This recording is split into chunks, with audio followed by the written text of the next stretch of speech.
évaluation ni bozo sala depuis de côté na EAC. Est-ce que tout est insécurité na est ezaya ko kita to ezaya komata. Invitez la personne qui est à la base du chaos. Vous ne pouvez pas inviter la personne qui est en train de matérialiser le chaos, ya ko aider à maîtriser le chaos. To pameli bango ba yo kite. Ba kamati ekolo ba ke ko bonza yango, ba lobi ba kana kibiso, ba lobi okomono. Force régionale tango ko ya ba ko lekana bunagana ba ko neutraliser M23.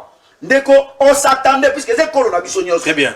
On s'attendait que moi li kopala bango basali ebota mboma eboti mboma moko te M23 zela nazo cité ko ngai déjà on va les par bunagana baleki na ba pa bunagana te ba ye ba ose eloko te ba ye na minduki ya somo to kanzaki ke ba ko bunda minduki ne kombi lo ba photo ba ko kanga photo pene pene minduki ba ko bunda te eloko moko zo sala mate bango mo ba moni échec lelo ba kombi donc on les bazwa courage ya ko yebisa bango polele bokoki te makambo to bengela ki no bosali te bozonga na yebiti ba kombi ko sa mo ba sembla tout ça. Merci. Le Gonangaï, EAC, c'est l'échec. Comment expliquer yo yebi contrat, yebi makambu, c'est-à-dire contrat ya nini ya EAC wana. Yebi contenu nango. Vous comprenez? Contenu ezanini. Premier volet ezali volet diplomatique. La contenu wana. Deuxième volet ezali comment? Répression. Ceux qui te yokanté de manière diplomatique, donc on a une option, n'est-ce pas? Il y a Bitumba. C'est ça. Nous c'est-à-dire bateau baza organisé bateau baï makambasa makamnengwana. Donc ça on va banyamate. Vous, on a pression, on a pression, c'est la guerre. C'est la bitumba. Bitumba, c'est la guerre, on va guerre, c'est la guerre, mon terroriste. Vous le connaissez très bien. Et puis, la guerre, mon au biso, c'est-à-dire, les autres, ça passe dans mon thème. Moi, je vais vous parce que, la guerre, c'est le convoitisme. Tu es bisaki bango, qui est assez qui bongo, erreur, il y a perception. Félix Tshisekedi, en tant que président de la République, il faut avoir l'État et coopérer sur base il y a un rapport de force n'a d'intérêt. Mais maintenant, République démocratique du Congo et qui na EAC intérêt na biso par la suite aux alani. Très bien. C'est ça la plus grande question. Oyo, Monsieur Félix Tshisekedi peut-être à s'interroger à quitter. Vous devez comprendre que M. Antoine a trahi la volonté de la population. Je vais le prouver. Non, les retraits, mais l'article 145, excusez. Pour la Bobima. Un État membre peut se retirer de la communauté à condition que. À condition que. 2 points. 2 points. Il y a les bossos. L'Assemblée nationale de l'État membre. Elle décide par une résolution appuyée par au moins 2 tiers de tous les membres ayant le droit de vote. Et que, c'est-à-dire, tous ces 6 pays. Dans 6 pays, ceux qui sont RDC lobby que non, il faut tout bimanakati ya EAC wana. Il faudra au moins 4 pas soutenir. Maintenant, analysons le pays. Le Rwanda, l'Ouganda, le Burundi, le Kenya et la Tanzanie. Qui est ce pays qui peut accepter que la RDC comme pays très riche a bimanakati ya EAC? Biso de wana bloqué là. Alina ba bilengio bazali na maele belé. Tozana ba juriste, tozana ba ngamaile na plateau na biso ba kopesa ba piste de solution. Tobiki ba service zo landa biso na présidence, ba service nyonso zali kolanda biso puis ba congolais nyonso zali kolanda biso. Un moment le zali spécial, il y a comme matériel sur caractère et numéro. Tozota 2-3 personnes ba robenga biso na marambo tozali kolobela pour na mboka na biso Congo. Na pesi mbote na équipe technique mobimba. Na Elimo Guicho, papa Claude Dianzono oyo azali na réalisation puis na prise de vie. Merci na Merveille Katumba, na bosanité de DG maman Inès Moulanga Chivila, le PDG Jean-Paul Inonga Chivila, depuis quelque part bazola na biso na ba Congomani nyonso bazali côté na biso. Avant tout l'émission na biso, boyebi été mboka na biso, ba tcheki ba mandataire a sika bazali ko sala musala na mboka na biso Congo.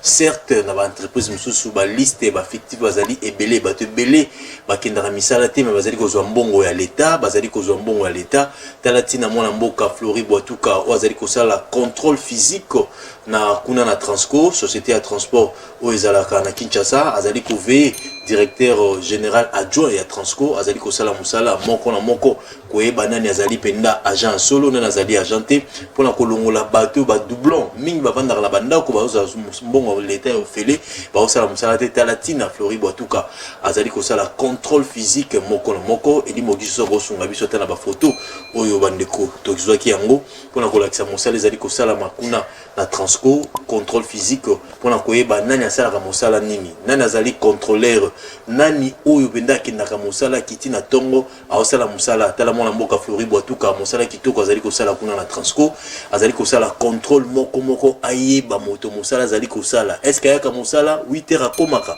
est-ce que na 12h akendaka chauffeur oyo akomaka avant talatina kuna bazosala conseil bozomona wana ezali na Transco oyo bazali ko sala contrôle physique 1 à 1 bayeba nana yaka musala te yango musala babandaki déjà depuis le 8 février bazali ko sala musala oyo na Transco koyeba banani bazali koya musala pour permettre bandeko mususu bazali na musala te bazwa misala ba oyo bayaka te balongwa talatina musala ezali ko sala makuna makasi na Transco elongo na DGA Flori Boatuka oyo bandaki yango le 8 février ezali ko continuer ti na sukande ba koyeba kopesa communiqué final baeba ba fictif baza nani banani bakima musala banani ba musala te et permettre l'état mosola l'état ekende pambate. Merci Eli Mugisho tozonga na kati ya plateau na biso to fungola débat lelo pour ko sala plaisir na ba congolais nyonso bazali kotala biso na Kinshasa na Brazzaville na mikili ya poto elongo la émission oyo bomoko na ekolo nazana plaisir ya koyamba mwana mboka Patrick Tinda mwana suka ya funa oyo azali cadre munene na MLP parti cher ya mwana mboka Frank Diongo ayekotala biso pe mbote mwana mboka Patrick Tinda mbote ndeko Bron mbote na baimboka bino baebanso bopalangani mokili mobimba baebozi bongo libaku ya kolanda émission bomoko na ekolo émission monene émission ya peuple mwana suka maître Patrick Tinda mongali bonga mwana okata ongolo obusheshe apesi bino baso mbote ndeko na ngai Bron na koprofite na émission na yo na pesa pe mbote na bana ya MLP ba cadre tout comme militant na pesi mwana mboka Frank Diongo mbote na pesi ba les amis ya maître Patrick Tinda mbote aussi ba jeune révolutionnaire nyoso mwana mboka maître Patrick Tinda apesi bango nyoso mbote na pesi pe ba ko débatteur o na kokabola na bango makanisi na esikai. Merci maître Patrick Tinda Monasuka tozali pe na maître Amaro Botuli yazali cadre na AREP parti cher ya mwana mboka Gilwando o bon bazali na kati ya sacré yepa ko kabola makanisi mokolo lelo pona ko beta finale mbote mwana mboka maître Amaro Botuli. Merci beaucoup ndeko Brown et Samba pour l'invitation na weekend ya lelo kaka ndenge ndeko Patrick Koloba na kopesa na mbote na bango ba ko débatteur vous savez à tout seigneur tout honneur na kopesa mbote makasi na ye moko chef de l'état Fachi Beton oyo azali mokonzi na biso et sans oublier mon mentor politique mwana mboka Gilwando oyo apesi nga procès ya kozala lelo na kati ya communication ya AREP na bosani pete secrétaire général Mokendi et puis sans oublier le CGA Poba na bana yoso AREP mbote na bino na bana bwana na biso na itandoi mbote na bino yoso. Merci mwana mboka maître Amaro Botuli tozali pe na mwana mboka Kapres Kiwaka yazali au cadre na nouvelle élan parti cher ya mwana mboka Adolphe Muzitu yepa ko kabola makanisi na biso mbote mwana mboka Kapres Kiwaka mbote ndeko Brown na sepeli mingi na invitation na yo par la même occasion nazo senga yo excuse lobby il fallait na plateau na yo mais bon obi que toi na ba terrain politique ba réunion ezali ba réunion na ba réunion il y a ba réunion mususu ezalaka d'urgence et imprévu et senga ke tout marqué na présence na biso na pesi excuse mingi et puis na pesi ba congolais belé mbote o bazolanda biso na moment o batiki ba misala na bango mususu balimba yoka masolo ya mboka. Je pense que débat na biso a aux républicains autour des valeurs intrinsèques ou simbi pays na biso Congo. Merci mwana mboka Kapres Kiwaka mwana mboka Patrick Tinda bato banda émission na biso tokota na débat ni les autres touchés na motema tango zota la population zota la peuple congolais ba kinois pe ba congolais nyonso bazali libanda ya mboka okoko loba nini na 1 minute na peuple zota la yo avant tokota na débat na koyebisa na peuple ameritaka bakonzi oyo bako kambaye et population na biso yemoko ako mérité bakonzi oyo tozali na bango po soki population alingaka bakonzi oyo te alingaki asilana na bango depuis kala utakala pona nini ndeko na ngai tomono na Afrique et puis na ba mikili ya bapaya ba président misusu ba vota bango pona mandat ya 5 ans mais ba silisa mandat te tout simplement parce que peuple oyo azali directeur ya ressources humaines amoni que makambo oyo ngana pesela kiyo mandat ozo sala yango te et à cause de la 5 ans te po azinaye et kangamite aje ko kende bongo akoluka silana na yo mbangu mbangu bongo lelo oyo population na biso akonyokwama insécurité bande ko na biso ya bandundu ya nini ya kwa mutu bazo lela pasi ya sécurité bazo bomana bateke na bayaka na ex bandundu bazo bomana et aussi Neko Brom na partie est na biso insécurité bande bazo kufa aujourd'hui il y a plus de 6 millions de déplacés internes bande ko ba tiki bongo ba ndako na bango ba bibwele na bango ba keko kima et pas seulement na partie est même à na Kinshasa na commune par exemple ya Makala il y a des gens l'État azo kokako assurer bango sécurité te ba tiki banda ko pona bano ya kuluna donc ndeko lelo etali sami polele te bana mboka bakobika na mai matali d'abord kaka sécurité bakobika la sécurité te insécurité makasi et bana mboka bakomilela je crois que soki tozalaka na bamboka misusu mais déjà tosilani na pouvoir parce que eloko ya makasi eloko ya liboso oyo l'État il faut assurer bana mboka ezali sécurité tant bana mboka bakobika na sécurité te est-ce que kozwa ta ya kosala mosala est-ce que kozwa ta ya ko ya ko assurer bongo avenir ya bana ye komona que c'est un problème sérieux et on pouvait déjà assister na ba biloko mo ba révolution ne to mona avec ekolo misusu mais ici chez nous biso moko peuple to tolérer ba bêtises puisque ce sont des bêtises tout ce que nous sommes en train de voir wana kakate mais makambo nyonso za kaka mabe secteur moko te makambo ko tambola to kolobela mon émission mo pandisango soki lelo tozo tolérer ba bêtises oyo c'est tout c'est propre c'est biso moko bana mboka tolingi merci on a époque ba koko na biso ba ndimai ko tolérer bêtises te ba ndimai ko tolérer bongo nini colonisation te ba telemaki merci mon Patrick Tinda donc je crois que nous sommes en train de tolérer l'intolérable. Introduction. Nous devons nous lever comme un seul homme pour nous non nabato oyo badongolo miso oyo bazali bosona. Maître Marobotuli badongolo miso bazali bosona. Mais bien sûr que oui. Maître Marobotuli 1 minute bato azolanda yo peuple azolanda na Kinshasa na ba province okolo banini na TDG avant de boter na débat. Ah merci de Brown na ko répondre de Patrick Sima. Parce que aux angles moins de 3 minutes pour répondre de manière valable parce que Mambalobi ça n'engage que lui. Et puis c'est un message politique tout simplement. Très bien. Comme mes amis de comprendre, l'introduction n'angai n'a ko lancer SOS Moko. Yango na kosenga pe na de comprendre, biso bato to ka na étendre week-end na yo, to za ba leader d'opinion. Très bien. À tout moment bato Congo dans la province. Ba problème à Congo ils a épelé. Na kosenga na yo de comprendre numéro nanga. On peut ça de manière inbox na bato bazo benga yo pour na to pesa ba message. Il y a makambozo et kanambo kapoto ko la solution. Très bien. Mais o na nango zali bande ko bwende ba bengi ngai bande ko chapa. Ba bengi ngai par rapport ya makambo ya courant ya ville ya bwende. Pour ton information de comprendre pour l'information à Congo Mobimba. Gouvernement provincial ya chapa na SNEL. Vous comprenez agence ya SNEL za na chapa. Ba yo kanaki était gouvernement provincial AP ça ba moyen local ba groupe électrogène pour na ba alimenter courant na ville ya bwende. Gouvernement provincial a sali par na mais par accident les alliés que après ça bah câble à raccorder n'est-ce pas bah abonné pour bas à courant mais pour ton information bah abonné bah déjà raccordé n'a pas fil électrique mais malheureusement la banda quand batem sous réseau commenté voilà cause des amis réseau commenté cause des alliés agence Yasnel les ara tu vois pas yo sala musala bienté yango na gosenga la directeur général Asnel o azali ko kanga sikoyo abeta CT abeta pena fimbuna chef d'agence naie Asnel na vu la bonde à ça la monsala passe courant parce que ils ont déjà amassé l'argent de la population. Donc c'est un peu ça. Bana bonde ni boy ça kinga yango na ko répondre bino que nazolo nazolo teka pression ti Kinshasa raccordement des salaires. Raccordement des salaires ba pesa ba mbongo ça dit au moins je crois ceux qui totalise statistique ils ont au moins je crois 70 000 abonnés. La ville déjà abonnée. 70 000. Oui. Au bango bazaki, ba moyen, bazaki ba mbongo na bango pour basala ba raccordement à niveau bandako. Mais malheureusement, il y a que na ba institution publique provinciale ne kurezo monana na ba autorité mususu. Mais la population le goyate. Donc une partie seulement. Yango biso tozali bateau tona sima fachi beton. La pesa mingi.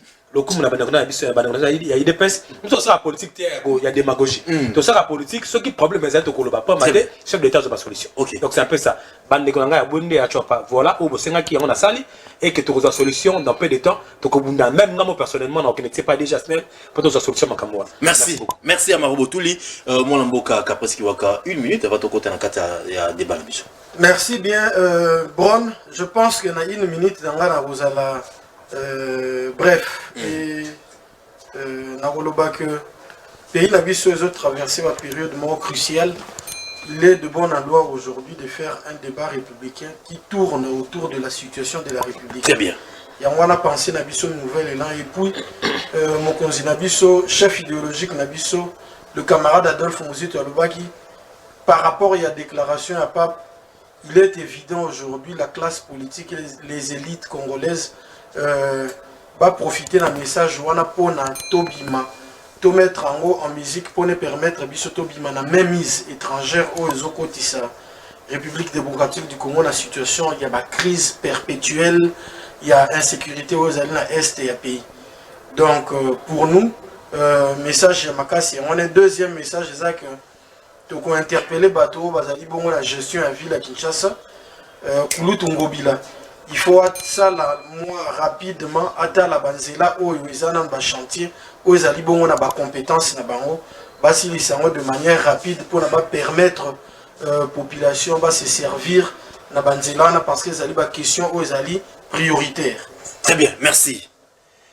Nabengi Sibino Patrick Tinga, aux alliés leader d'opinion, Maître Marobotou, aux alliés leader d'opinion, Capres Kiwaka, aux alliés cadre mené la nouvelle là bateau belé bazota rebiso. Bandeko na biso à est bandeko États-Unis bazo na sosiko na Londres na Canada partout dans le monde entier bazotal. Bazo nga ba yoka makanisi no par rapport à réalité zoleka na Congo.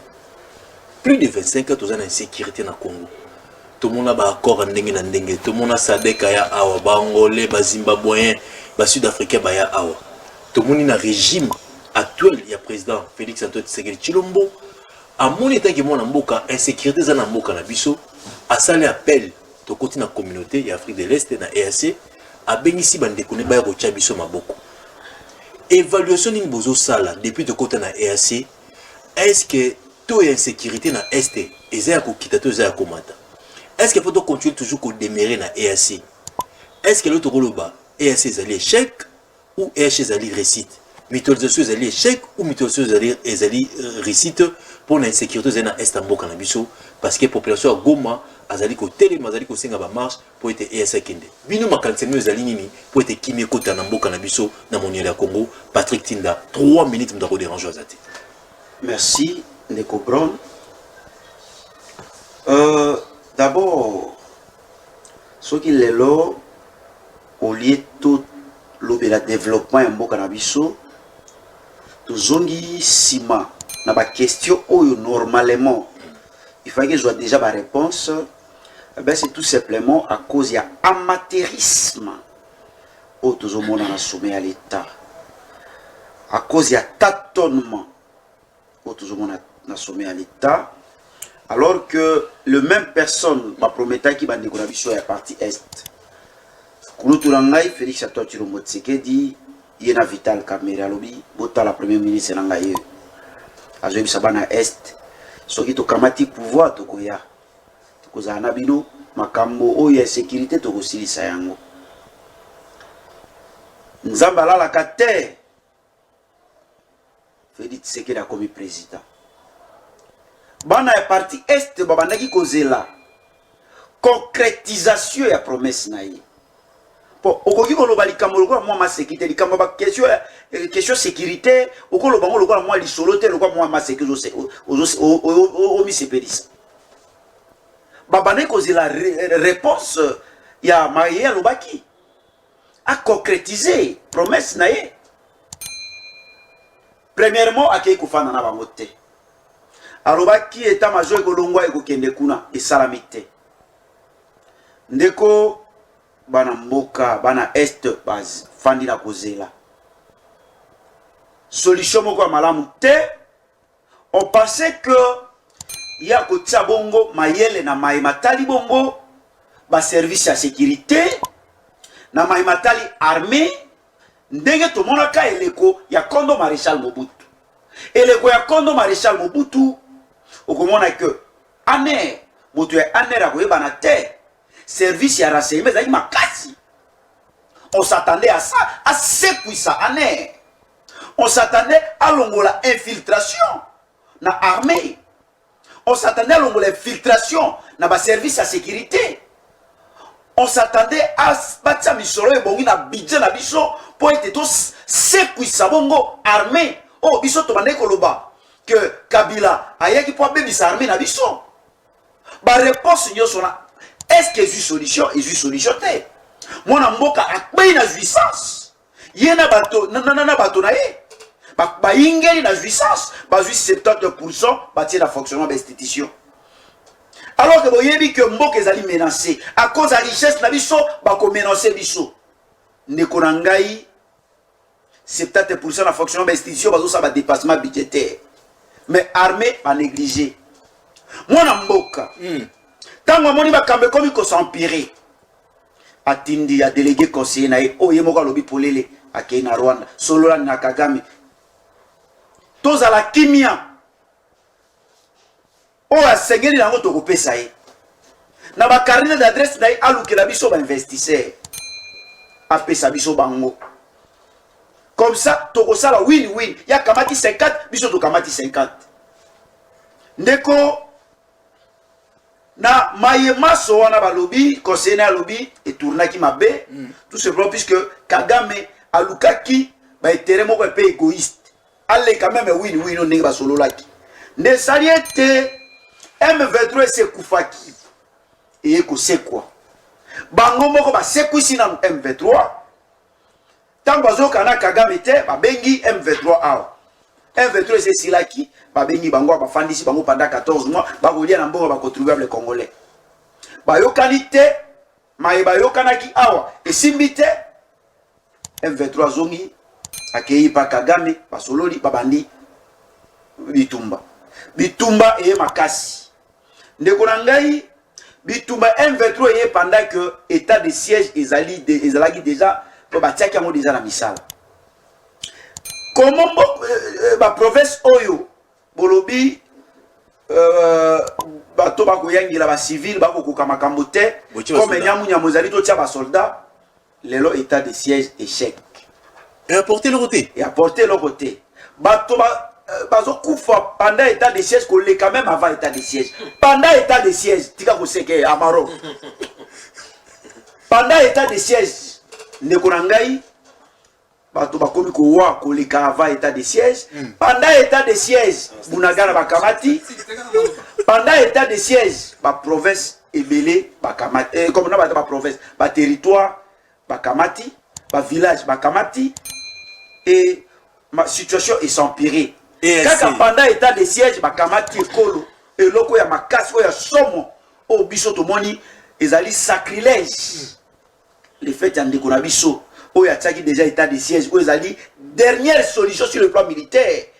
Amoni yemoko que bakokite o lieu ko luka ba stratégie misusu to bongisa ba service de sécurité na pesi awa akamati ekola ki ko bonza yango et pas ya ba ini na biso et pas ya ba nilotique bato o balingaka biso te.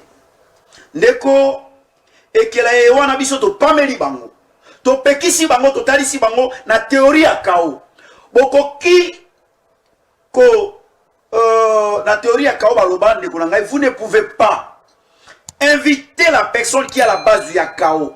Vous ne pouvez pas inviter la personne qui est en train de matérialiser le chaos. Il y a quoi aider ou maîtriser le chaos.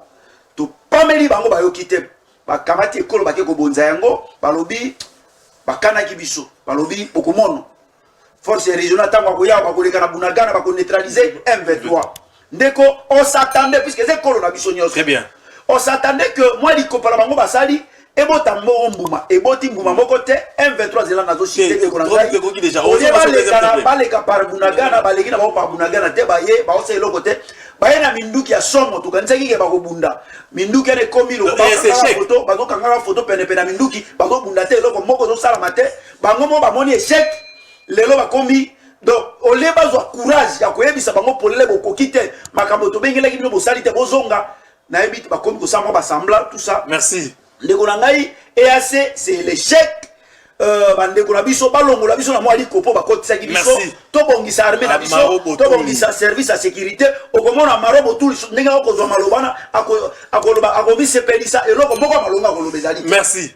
Maintenant bango moto ba memi biso na situation EAC échec eloko malonga ezalité bayina minduki bakanga ba photo ba selfie ba talisa si moko betité. Est-ce que depuis EAC awa insécurité et kitito emati EAC c'est l'échec ou ils allaient réussite? Est-ce qu'ils allaient qui erreur et comme ma biso bat Afrique centrale comme même en Afrique de l'Est et erreur par rapport à la sécurité dans la ville et à Goma pena est à Mbokana biso. Merci de 3 minutes respectez ma comprendre je na cause la coûte très court. Na CP optique il y a une déconnexion nouvelle introduction na c'est président mingi.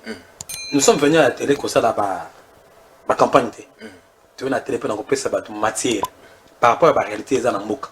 J'ai compris que il y a MLP, il y a aussi un discours politique qui n'a pas engagé à Yimoko. Ah bon? Oui, c'est clair. Laissez-moi évoluer. Les Gobram, vous savez, la guerre de l'Est, s'il te plaît. Laisse-moi le temps. Très bien. La guerre de l'Est, c'est la guerre où tu as hérité de l'eau plus de 20 ans. Ça, c'est de 1. De 2.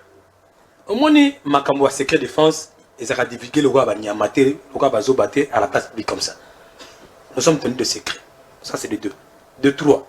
Il faut tout le cas solution. Oui, solution, les choses sont claires. L'armée n'a pas nous organisé.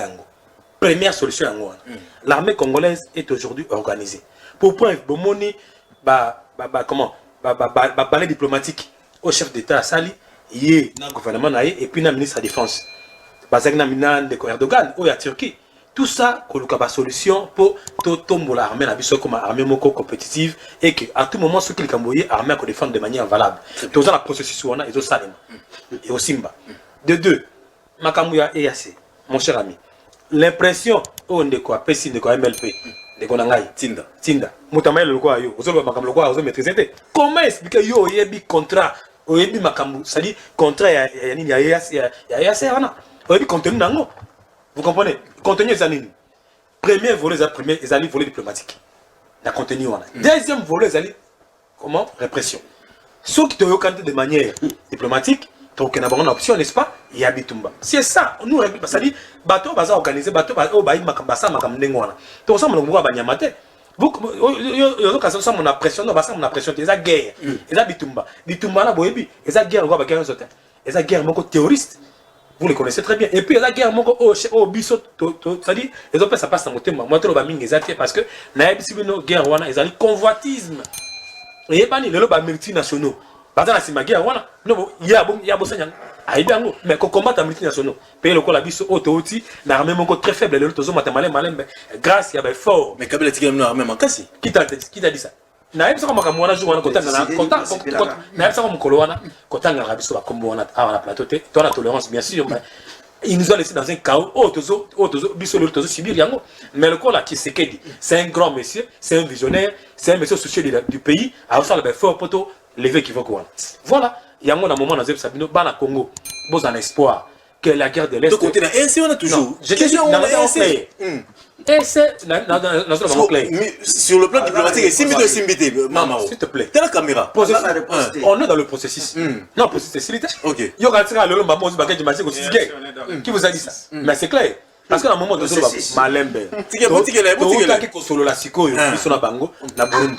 il y aura des retombées qui viendront. Car alors, vous savez, non,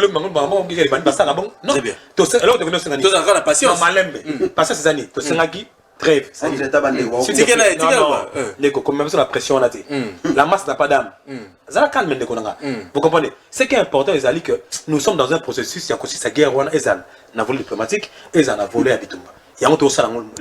D'ailleurs, bandeko tout on a essayé parce que c'est ça les mains. Et bon total, comment est-ce que tu as un dialogue pour aussi ça m'a. C'est ça des hommes sérieux. Il y a même sur la pression dans le aux autres non. C'est comme ça. Donc EAC, nous sommes dans le processus, nous sommes en train de travailler pour que la paix règne dans ce pays comme il se doit. Merci à Marobo tout l'EAC est éjecté et ça processus tu là pour que paix et zone na katambo kana biso. Bino nouvelle élan, bozo mona option na ndenge nini EAC c'est qui option malamu koya ko songa biso pour kimeza na katambo kana biso. EAC c'est l'échec, mais tu as l'échec. Qu'est-ce qu'il faut faire dans le moment où l'insécurité persiste dans l'Est en Bokanabiso? Je crois que biso nouvelle élan to continuer koloba yango plutôt koloba yango sous to ebisaki bango qui EAC ezalaki bongo erreur il y a perception. Félix Tshisekedi en tant que président de la République, il faut ba état et coopérer sur base il y a un rapport de force n'a d'intérêt.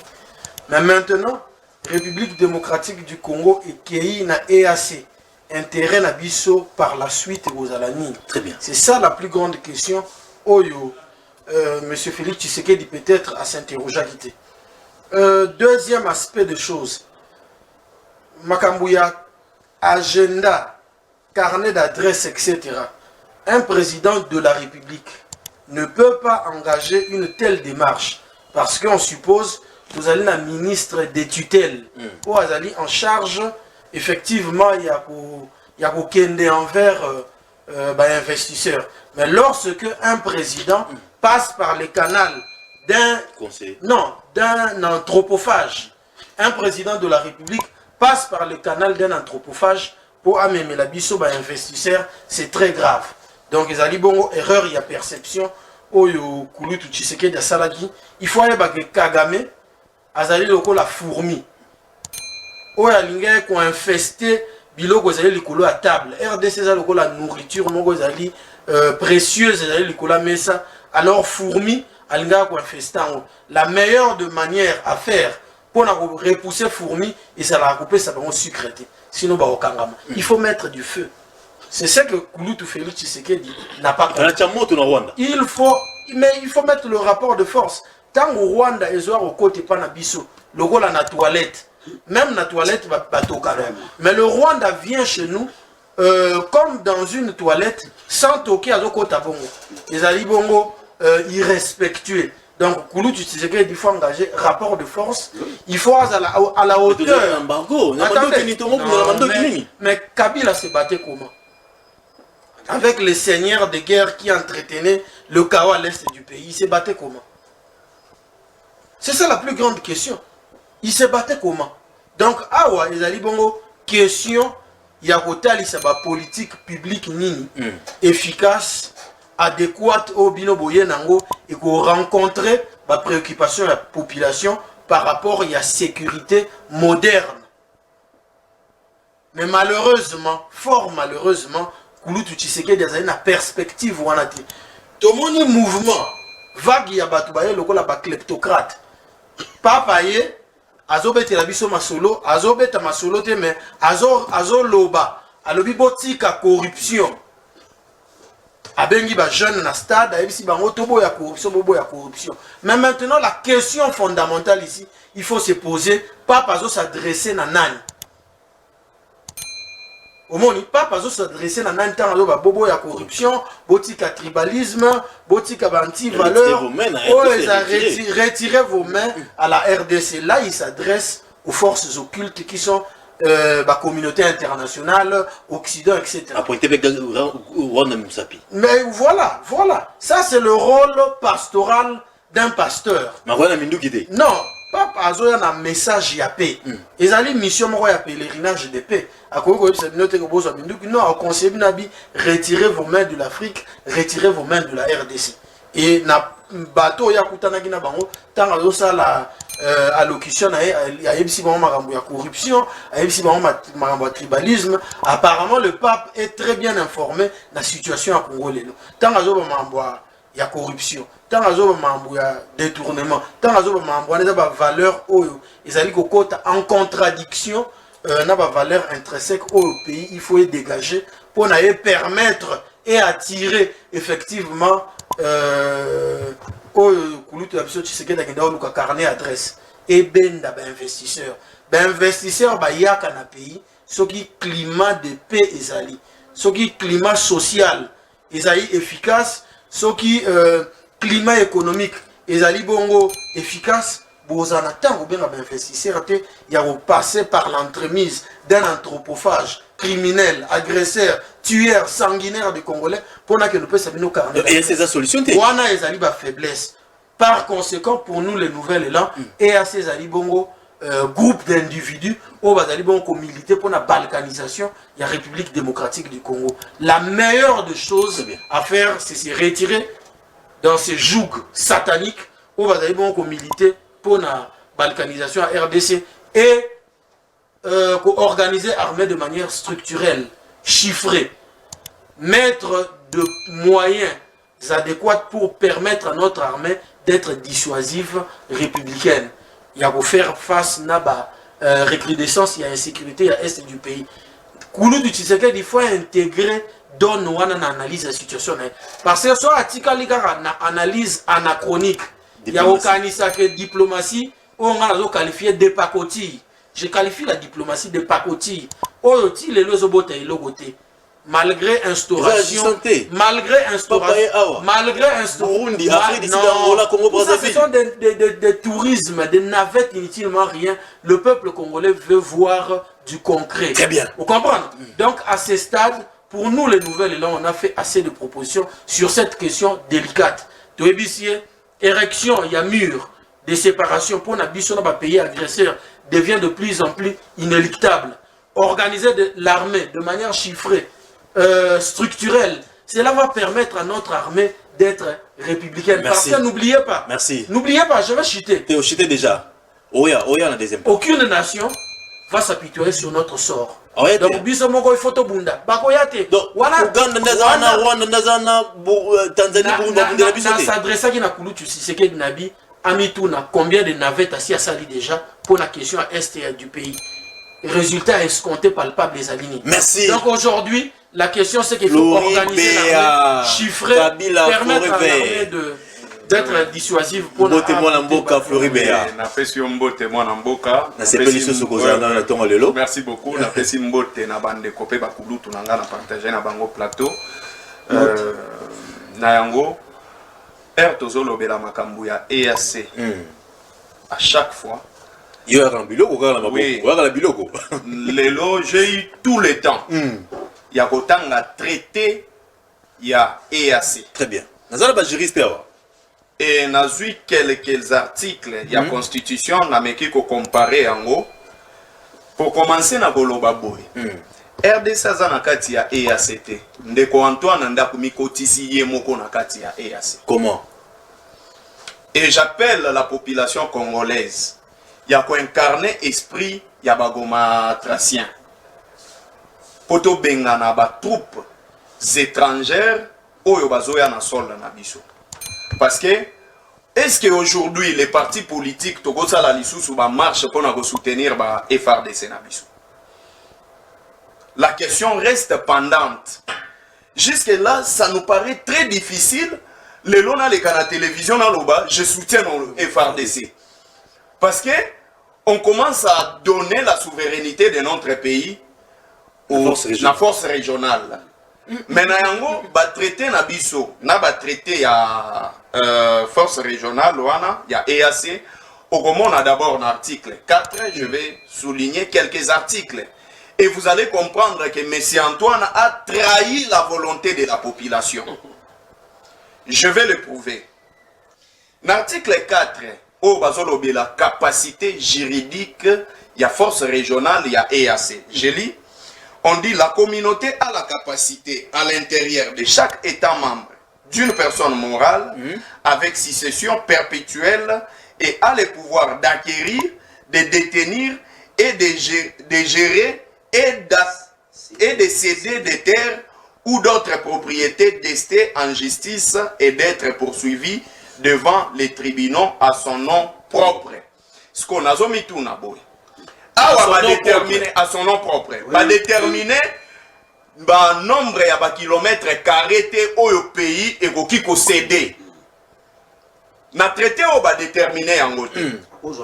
Ba ko ki ko soit province Mobimba, ba ko soit parti ou bien 4 ou 5 territoires selon article 4 O. Ici maintenant la volonté de la population veut à ce que tolongwana kati ya EAC. Mais il y a un article traité qui donne les conditions. Comment est-ce qu'un pays peut se retirer de la EAC? Le piège c'est ça. 145. 145, merci beaucoup. Maître Tinda. Mais ebandi l'article, avant de article 114, où ils ont la gestion commune, yaba ressources naturelles. Vous allez voir que nous sommes un pays enrichi dans les ressources naturelles. Mais on a accepté de partager nos ressources équitablement avec le pays ennemi de la RDC. Les traités sont clairs. L'article 114. Balobi, la gestion des ressources naturelles. 1. Afin d'appliquer l'article 111 du présent traité, les États membres conviennent à prendre des mesures concertées pour approfondir leur coopération en vue d'une gestion efficace et commune de l'utilisation durable des ressources naturelles de la communauté. Durable des ressources naturelles de la communauté, de bénéfices mutuels et des États membres. Nazongi siko ndeko Antoine abandalaki liboso ya ba rebelle oyo bazosala ba désordre. Je pense dans la vidéoconférence il a dit ça ne sert plus rien à se battre pour des morceaux de terre car l'East communauté africaine deviendra notre pays. Oui. Notre pays. Oui. Ça c'est M. Antoine qui l'a dit. Makamboyo, il faut faire la différence entre la diplomatie et prendre des photos avec ses homologues, entre la diplomatie et faire des voyages touristiques. Parce que, comme tu avion que voyager sa diplomatie. Quand la photo na kagame sa diplomatie. Kokuta na ba réunion na ba camarade na ya ba président, ce n'est pas la diplomatie. Mais que faire la situation aux on a est? Je viens. Je viens parce que on fait semblant de ne pas connaître les problèmes à fond. Toujours analysant superficiellement, mais il y a des dangers que nous avons hypothéqué notre pays. Article 111. Il y a États membres, toujours dans le même intérêt. A. Conviennent de prendre des mesures concertées. Non, les retraits, mais l'article 145, excusez. Pour la Robima. Un État membre peut se retirer de la communauté à condition que... À condition que... 2 points. 2 points. Il y a les bossos. L'Assemblée nationale de l'État membre décide par une résolution appuyée par au moins des tiers de tous les membres ayant le droit de vote et que, c'est-à-dire, tous ces 6 pays. Dans 6 pays, ceux qui sont RDC lobby que non, il faut tout bimanakati ya EAC wana. Il faut au moins 4 pas soutenir. Maintenant, analysons le pays. Le Rwanda, l'Ouganda, le Burundi, le Kenya et la Tanzanie. Qui est ce pays qui peut accepter que la RDC comme pays très riche a bimanakati ya EAC? Yami Balé. Deuxième point. Balobi, pendant la période de 12 mois mentionnée au paragraphe A, c'est-à-dire...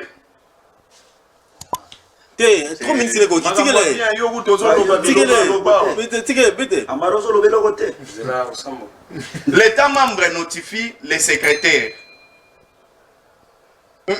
L'Assemblée nationale de l'État membre décide par une résolution, ça c'est déjà dit, B, l'État membre notifie le secrétaire général de son intention par écrit 12 mois à l'avance au moins que l'État membre n'annule cette notification avant l'expiration du délai de 12 mois. C'est-à-dire, ndenge bande qu'on a biso bazo réclamer na boma, to retirer. Poto bima, il faut 12 mois ba comme lettre. Et ba ko ki même ko annuler lettre na bino baboyi yango. C'est clair, le texte est là. Vous pouvez écrire, mais ils peuvent refuser. Mais que faire? Que faire si aussi c'est au tangi, au PCD. Au PCD, au tangi bloc à Makassi. C'est que tu analyses le quoi. C'est bon. Au tangi bloc à Makassi, ne c'est pas le patrie Floribert, très important. Mais que faire par rapport à la lecture au tangi à conditions ali, lettre à comme à boy na bango? Est-ce qu'il n'y a pas de côté bloc tout batanga qui a besoin de précaution? Je crois que. Donc, justement. Je crois que le Korangai, Babiloko, le Koranga Floribeazo, Tanga, et Dali Babiloko, Oyo, Nalina Tangi, la Nazareth, tu es au monde à Nazaïna déjà. Mais je maîtrise les traités. Donc, traité, ceux qui ont la mouille, Tongo Natangi. Babiloko, Zaria, il y a Somo, de Kwatangi, le Mouké. Et dans la Babiloko, Moussou, il y a Tanga, Vana, ya Nazunga, na commenté. Na exposer des motifs. Et là, la communauté est déterminée à consolider leurs liens économiques, sociaux, culturels, politiques, technologiques et autres en vue d'un développement rapide, équilibré et durable par l'établissement d'une communauté d'Afrique.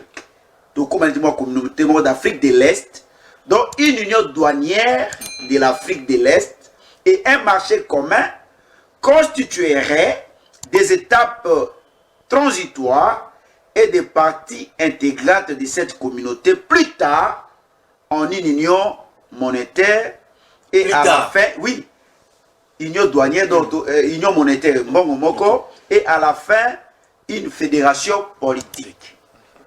Tale sika mwana mboka, même bateau oyo ba imboka tout ba traiter ki rwandais ndenge pe azolo bana ba ba komi mboka. Oh. Donc ba tikali ko meme biso de l'autre. Kabilo on pouvait tout traiter, mais eloko moko kabila tiki ko kotsa biso na likopo ya bandoki te. Mais mwana mboka oyo tango tozali na wana opposition to bandai ko telemela Rwanda et les autres. Mais boni ako kotisa biso déjà d'abord na ndenge RDC ndenge na conférence de Berlin ndenge ba kata ba kolo tozali na parmi ba pays Afrique à Est. On pouvait peut-être comprendre ce tozalaki parmi ba pays Afrique à Est, mais bandeko okoka bakoyebisa biso ba avantage ezali, mais jusqu'aujourd'hui bandeko bayebisa biso te uta to kota avantage nini profit nini oyo RDC a tiré. Bakende ko ingela na ba communauté na elenga ko ingela te. Yamba ko ingela tanga traité puisque yango ne makamu. Tanga traité pour soki okoti na baloyenge ba bazongisa yo mais yo tanga ki traité te. Po makamu de ko ti ko tanga awo. Ndeko komona que to koti na elengi peut-être ba tanga ki traité o te. Po soki ba tanga ka traité oyo to ki jamais ko appartenir na communauté oyo. Puisque bazali bato balingi na biso te. Et les autres, ça m'a polélé. Président burundais, alobi na bino polélé. Alobi zali loko la ba na mi balé bazowele la ndimo orange. Ndimo bongo troisième aye, troisième eza bango, eza communauté a botoli bango nan. A fibi mai nyoso et puis a zongiseli bango. Mais il a dit clairement et puis il a cité l'exemple actuel de l'EAC. C'est lui le président actuel. Il a cité l'exemple. Il a parlé de la RDC. Il a cité même le nom de la RDC. Ndeko et le président qui Museveni a lobby polélé. A lobby Maïmatali défense et intégrité territoriale. L'État moko face à mesure il y a pour défendre l'intégrité territoriale au côté de la voisinité. Et après si exemple ya moto o azobe la VIH sida. Oyo ba anticorps et sili elembi. Ba anticorps elembi azo luka ko ba antirétroviral pour renforcer ba anticorps naï. Tala comment azo qualifier biso. Donc aujourd'hui la RDC qualifiée par Museveni. O azali président ya moko ya ba pays o azali na communauté Afrique Est membre. azo qualifié biso RD soit ko senga RD pa na ba ko bato bazali na accident normalement ndenge ezalaka na ba pays nyoso ndeko mona armée ezali pour défendre l'intégrité territoriale mais soki et comme que botiki no armée na bino bo komi ko kende ko zwaka ba armée misusu c'est plus que même infiltration bandeko au Kabila sala na batuna c'est plus que infiltration c'est plus que brassage. Puisque ces gens-là, oh, bino bengi bango. Bah, il faut faire le président actuel. Il y a EACP, exemple. Bah, on fait on ne peut pas compter tout le monde déjà. Bolongo la SDC na likopa o boke ko kotisa. Très bien, merci. Et ko tali sa polele ke bandeko na biso. Oh, yo pa zaki na Kabila barak palepo parti à Chouapa. Oui, parti à Chouapa. Et tali si polele bango nyoso. Il bazana FCC. Oui, azalaki moto wa Kabila. Lelo komi na Tshisekedi bango balanda be monana. Mais si ko moi pouvoir ezali balandi, ba keli moi parti na bango ya Chouapa. Donc, ndeko et ko tali sa polele ke ba dongolo miso ndeko langa zanga munangai balingi ekolote. Et tali sa mi polele lelo. Le fait que vous avez au côté de la balingue coloté et tout côté na ba voisin té. Tout côté na biso moko par rapport au traité au est danger té koko tribu du Congo il y a des conditions pour Tobin. Est-ce que ça danger té pour l'amboka? Merci Brown. Comment faire? Merci Brown pour la question. Au moins il n'a pas que bien que même je suis politique mais nous allons répondre de manière scientifique. Et je sais que mon cher ami en face il me par exemple plus politique. Vous comprenez? Guilo n'a jamais été au PPAD. N'a jamais été à l'FCC. Je suis au Guilo. Non. C'est pas que Guilo n'a jamais été à l'FCC, n'a jamais été au PPAD. Pour preuve, il a été candidat sénateur indépendant. Il y a fonctionné Guilo à Simon FCC. Il y a fonctionné Guilo comme à Simon PPAD. Guilo Kabilis c'est mon ennemi. Moussa la bango. Tant que vous argumenté, Ezamawa. Dans sa clé, je dis ça à haute voix. Il y a des gens qui fonctionnent ni Guilo à Simon FCC. Il y a des gens qui fonctionnent ni Guilo à Simon PPAD. Ça c'est un faux débat. Pas pour que la chose bêtise parce que ce sont eux qui ont tué le pays.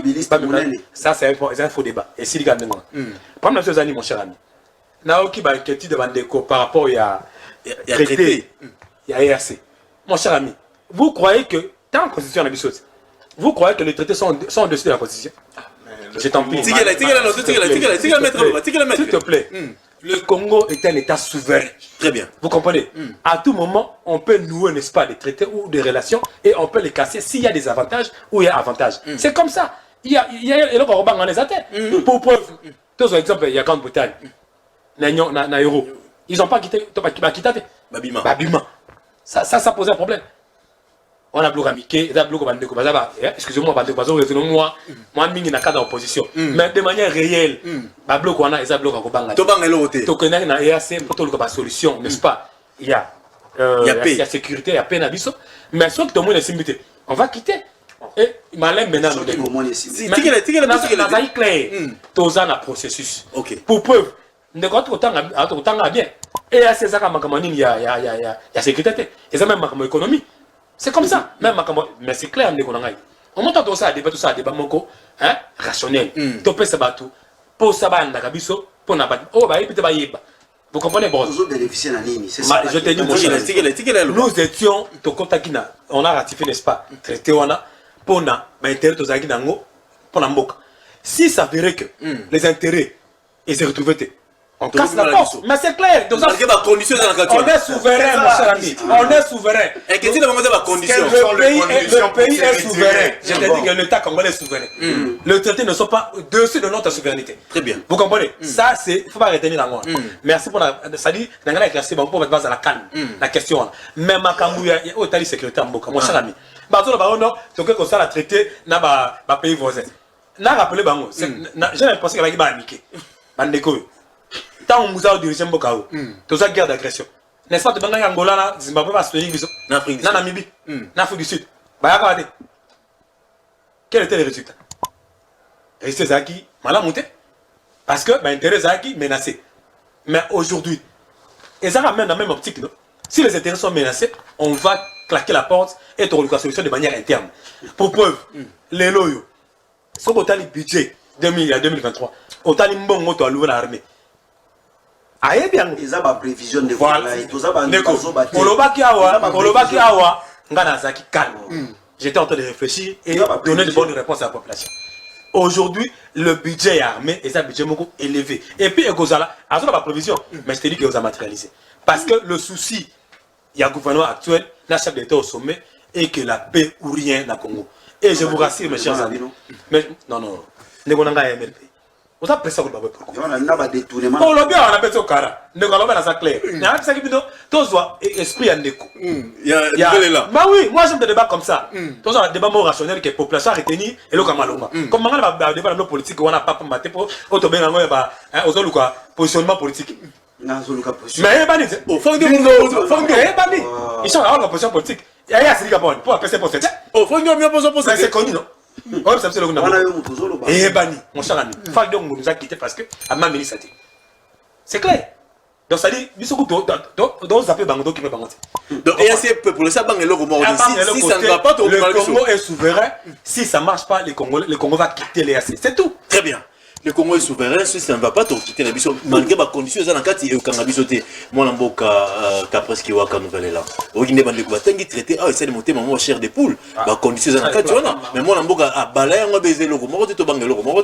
Bon, traité, on a, avant que Kouloutou Félix Tshisekedi a s'intégrer, ou soit a intégré République, na mouvement, on va bien un mouvement de criminels à intégrer les mouvements de criminels, des anthropophages. Va intégrer République, il fallait en principe analyser de manière minutieuse traité, mais malheureusement, chose qui n'a pas été faite. Mais que la balkanisation n'arrivera pas si les fils de la République, parce que et aux anaba fils mususu bawer ba appli téméraire que Lumumba ba appli combatif qui na nina lo beso logo moko pasteur Martin Luther King alobara abara chacun là il s'adresse au peuple abi chacun a la responsabilité morale de désobéir aux lois injustes. Donc makambu ya traité wana ya ba anthropophage wana le peuple est souverain, azali souverain primaire. Donc, en dernier ressort, c'est lui qui décide sur le tout. Bisson la nouvelle lantoba, peuple azali logo la alpha et oméga. Il suffit que azana leader ou amala mo relaxen là, je crois que le peuple à un moment donné le peuple va s'assumer. Donc azali question mo azali très délicate lelo. Erreur le sous sur Kouloutou Tshisekedi des ali que akendaki na makambo carnet d'adresse pour na mutatis mutandis alors que zalaki erreur tozali na ministre des tutelles ou azali en charge il y a la question mais malheureusement lui il veut prendre le tout, il est un peu partout alors sa décision sous oyo ezali na ba compétence na été so ka zwa autant que capoter il azali irresponsable devant le parlement qui a deux chambres, l'Assemblée nationale et le Sénat. Donc ezali ba erreur minée était à procès 100 jours et ces soldats qui en ont des boudins parce que lui il a pris les devants dans le projet a eu initiative, mais tant qu'on est capoté, on nous dit par ses adeptes qu'il est irresponsable devant le Parlement. Bato Moussous ne va pas déférer devant la cours et tribunaux. Donc, Kouloutou Tshisekedi, il faut changer perception au monde parce que l'élo, si la République démocratique du Congo est balkanisée, il sera le responsable. On va les tenir responsables. Mais à coup de guerre. Les faits à coup de guerre. Attendez, je vais vous dire une chose. Lorsqu'on vient au pouvoir, c'est justement pour corriger les erreurs du passé. On suppose que tant qu'on va au pouvoir, azalaki bon ayebaki déjà situation, il y a République démocratique du Congo. Donc Kouloutou Félix Tshisekedi tant qu'on va pouvoir, ayebaki te na est guerre izala. Mais maintenant, quand il est au pouvoir, quelles sont les politiques adéquates où ils ont la préoccupation à Congolais lambda ou à vivre non, mais la trahison, je ne crois pas que la trahison peut être au-dessus du pouvoir public. Je ne crois pas. Donc c'est à lui. Quand je dis lui, le système d'organiser l'armée de manière chiffrée. N'est une nouvelle et le baga. Ou peut si possibilité l'armée, vous savez la réforme structurelle, à table extirper élément négatif au Bolobi qui bazali traître, qui justement dans ma brassage, mixage, infiltration, etc. Très bien. Mais maintenant, quelles sont les politiques publiques chiffrées à Ndeko Félix Tshisekedi par rapport à la question de la réforme armée? C'est une question délicate et primordiale. Oyo lelo, population congolaise dans son ensemble, surtout à partie est du pays, Azos est la réponse idoine. Merci. Si maintenant Félix Tshisekedi, il n'a pas jusqu'à ces niveaux, Tozali Lelo, Azos pour répondre de manière idoine était la question. Maintenant, il sert à quoi d'être là en tant que président de la République? 89, ce sont des questions fondamentales. Nous allons réfléchir. Pour nous, on se pose aujourd'hui. Le vendredi, dans le journal, le passé journal réflexion de ma proposition. Nous allons mettre Patrick Tinda MLP, nous allons Capres Kiwaka Yazali à Nouvelle Élan Adolphe Mouzitou, nous allons Rep Molamboka Maître Amarobo Touli, il y a Molamboka Gilondo, nous allons Kabila Forever Floribé, il y a très intelligent, mais quand nous allons Makassi, Yazali FCC, Kabila Forever, nous allons topé sa makanisi, nous allons la passe, nous allons Katamboka Nabiso. Insécurité na este bandeko na biso bazali kokufa mikona mokolo to benga ki bandeko EAC ba rocha biso maboko mutualisation et on te poser question et boti mbuma nini bozoka ndi ba bandeko bazo pesa la réponse est-ce que c'est la possibilité to bima mwana mboka batenge biso a traiter à biza na ba condition ba to bima il faut tout ça la et ça moi passer on toujours réfléchir est-ce que déjà il faut tout ça la nini mwana mboka Floribé 4 ans oui mwana mboka président de la République azali ko gérer 18 ans pour gérer qui na mambo itali sécurité na mambo itali économie na mambo itali social na mambo itali kimia est-ce que évolution ezali to Congo zongi sima selon ma qualité mais bozo proposer nini pour le kimia côté la monnière mboka na biso qu'est-ce qu'il faut faire toujours réfléchir avant la proposer je vais revenir la conférence de presse moko salemaka entre ministre il y a communication Mouyaya Julien Paluku balobaki boy situation ya guerre ya est wana eza na 4 volets volet à liboso oyo bango ba repéraki le Rwanda veut contrôler notre politique notre économie politique économie ils allaient 4 points moko boy sécurité na point moko mais natangi traité en article 6 na ye na point E parce que ça A B C D E na ye kaka na E na F na otanga mibale balobi principes fondamentaux de la communauté les principes fondamentaux sous-tendant la réalisation des objectifs de la communauté incluent et la distribution équitable des bénéfices la distribution équitable des bénéfices. Mais si je me demande, est-ce que la RDC peut aller s'investir dans le Rwanda? On va gagner quoi? Ceux qui disent qu'ils s'investir dans Ouganda, ils vont gagner. Ceux qui disent s'investir dans Tanzanie, qu'est-ce qu'ils ont? Parce qu'il faut retenir.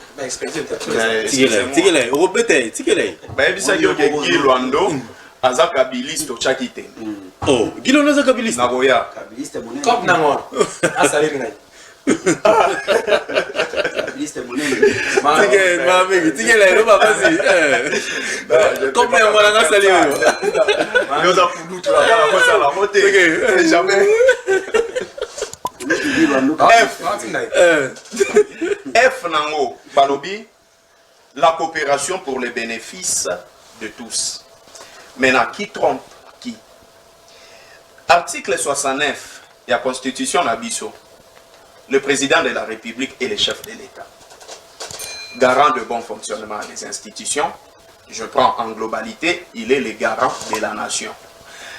La garant de la nation, ce qui au moment où 3 territoires Nabiso et Zanamaboko M23 sous la supervision de l'EAC. Est-ce que nous avons un garant de la nation? Ça, je me demande. Non, excusez-moi.